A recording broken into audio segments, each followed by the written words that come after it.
Alright, so ang client natin ngayon is from Singapore.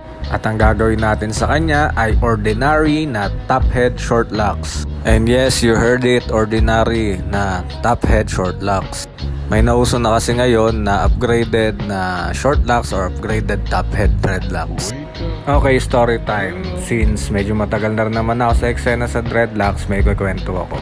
Okay, way back early 2000 or 90s, hindi pa nag-exist ang term na top head dreadlocks or yung upgraded na top head dreadlocks. Pero existing na yung style na top head dreadlocks. By the way, bago ko ituloy, disclaimer muna, itong pinapaliwanag ko dito lang sa Pilipinas. So, ang tanong, ano nga ba dati ang tawag sa ganong style? At paano ito tinawag na top head dreadlocks?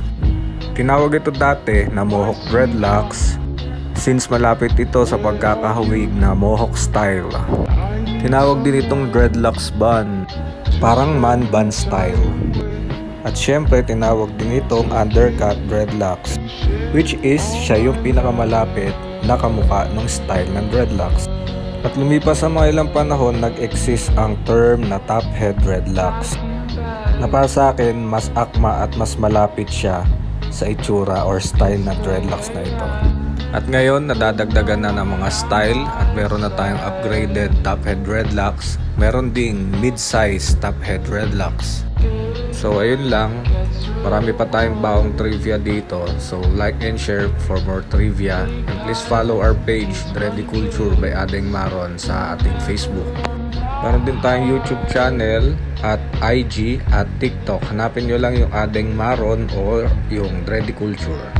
And yes, this coming September 8 to 12, ako po ay babalik uli sa Singapore. Message po lang po ako sa aking page kung gusto niyo po mag-avail ng aking service at pag-usapan natin ang gusto mong style. Okay, thank you for watching.